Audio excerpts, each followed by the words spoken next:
Hello, everyone. It's Candace Presley here again. Hope your week is going great. So today I have a special guest with me, Miss Jamila Tunu. Jamila originally reached out to me as a residential agent that wanted to transition to commercial real estate.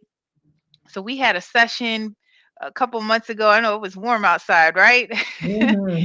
And now we're doing just a follow up. How's it going? Where have you been? Where are you going? Type of discussion. Because as most of you may or may not know, my career in real estate started out in residential real estate as well. And I transitioned about 7 years ago to commercial. And it's, everybody's journey is different. And I'm, really happy on the choices and decisions that I made. And, education has been one of those key components for me. I know we talked about that a little earlier, about, education. I went back to school, got a degree in commercial real estate, a master's degree, and also my CCIM designation. So, that's been my path. But I want to let Jamila talk, tell us about what you're doing now, what you're looking to do, and all of that great stuff. So, without further ado, Miss Jamila. Good deal. Well, thank you so much, Candice. I'm so glad you reached back Yes. out and we were able to talk again.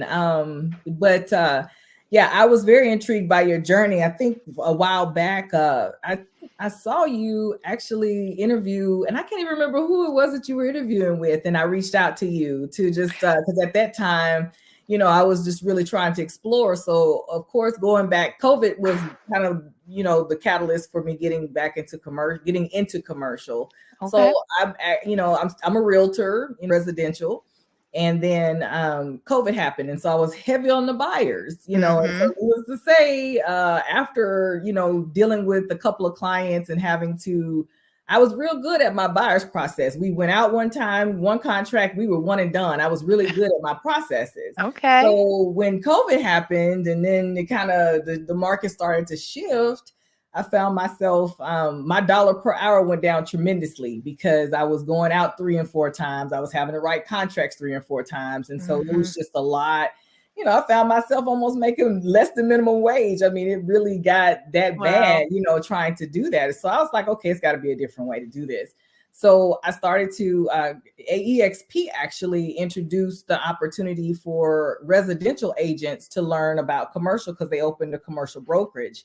And so I took some of the classes there and started to, then looked into some other classes with NAR and all these different, things. So I started to educate myself. And then I Right. started to reach out to different people that look like me, that were in Mhm. the industry as well. And so at that It's point, not a lot of us. right. Not at all. Less than 2% of African Americans Yes, are in yes. the commercial real estate So I'm business. like, I don't know, so I never really got my footing, in the commercial sales part.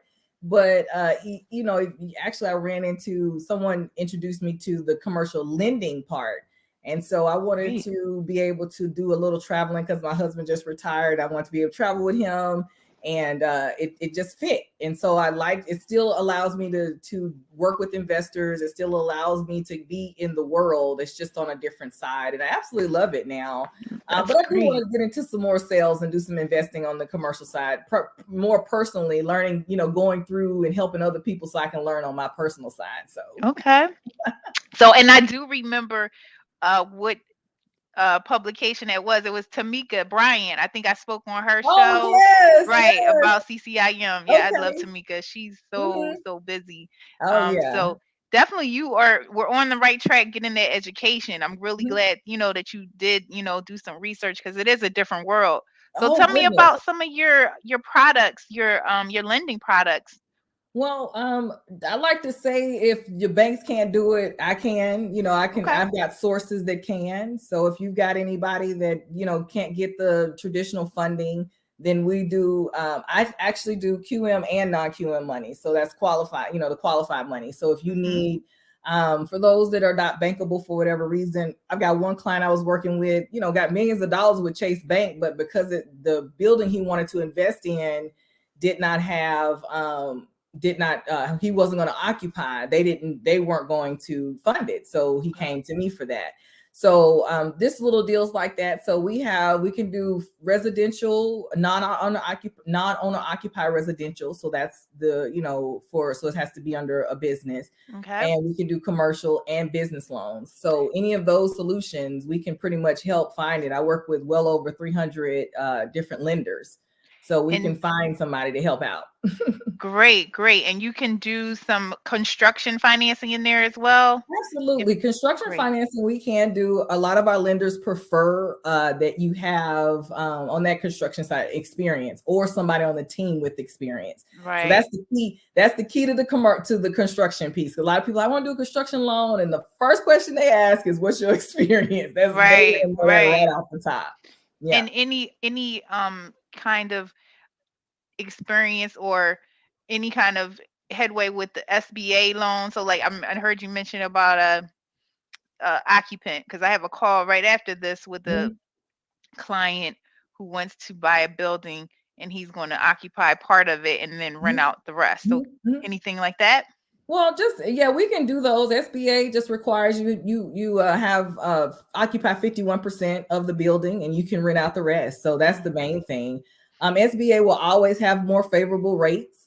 Definitely going through there, the rates are more favorable. But again, it's kind of like you got to open up your chest. You got to show your financials. You got to show all that because you're going through. So sometimes some people just prefer to just get the real estate loan versus going through SBA, because it's just kind of like you're gonna pay somewhere. Either you're gonna pay, right, absolutely. So just got to decide which headache, not the headache, but which one you want to go through. If you want to go through getting your financials together, letting them, open up your books and let them see all that, or if you would just prefer to just kind of pay a little bit more just to get the deal done. Because again, as commercial property is as you know, lending is based off of DSCR, so it's based off of the income. So that's how they underwrite your loans, is based on income. So if it's an income producing property, which you can go ahead and get things pre-leased and things like that. If it's income producing property, then we're not asking for your books and all that stuff. That's just not not in our world. So I'm going to pause right there. When you said DSCR, a lot of people may not know what that is, but one key differential between residential and commercial real estate is how the assets are valued. It's not about, oh, well, that one sold for 40,000 or 400,000. It's all about the money.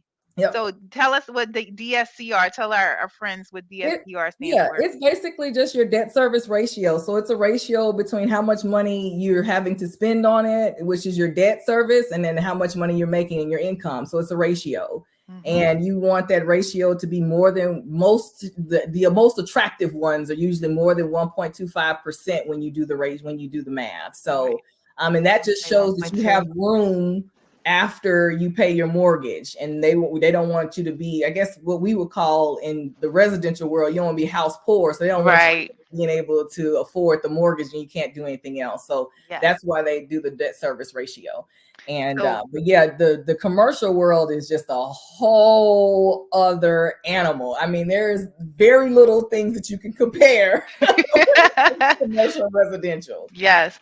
So any closing thoughts, Jamila? I know I think we both agree on educating yourself on how you could, transition to commercial real estate. But any other closing thoughts or advice for anyone, or anything else that I may have touched on before that you want to share? Well, I do want to mention that the commercial lending does not require any licensing, and so to be an affiliate, and that's another thing that's a whole different thing. See, we can't get any type of referral fees or kickbacks on the mortgage side. It's not legal on residential. However, in commercial, that's a whole nother ball game. So if you're interested, and if you send me deals, I actually do give referral fees. And there's 3 ways that you can get paid working with me. You can actually send a referral, and I'll just give you a piece of my commission. Or, you can become an affiliate. I'll do all the paperwork, and you just send the business, and then we split 50-50. Or you can just become an affiliate and do it all yourself. So I can be reached at myname.com. So JamilaTanu.com. That's the easiest way to find me. Or you can find me on Facebook and all that stuff. But my website is JamilaTanu.com. But if anybody, this is a great alternative source of income for anyone. I think every real estate professional should have something like this in their back pocket as another stream of income. And so I just love the commercial world. It's definitely it's just so different. And yes, you need to educate yourself on the fact that it's different, and make sure you're talking to people. And even the network piece of it, you can't really be successful in commercial real estate without networking. It's impossible, because you can't, because you have to have deals and everything. So networking is super, super important in the commercial world. You can kind of get away with just, facing people on the residential side, but you won't know where deals are if you're not networking in the commercial world. Because as there's not MLS out there. No, no, it is not. Yeah, you touched on some really good points. And make sure that you all, if you want to get in touch with Jamila, again, her website is her name, JamilaToNew.com. And I definitely thank you for being here with me today, Jamila. And I would definitely be trying to do a deal with you now that the table has turned. But I'm hoping that it continues to be successful for you, and you found, your niche. And definitely, please keep in touch with me. Awesome. And lastly, everyone, please follow me on Instagram at CommercialCandis, and on YouTube at CommercialCandis. And thanks for tuning in today. Have a great one. Bye.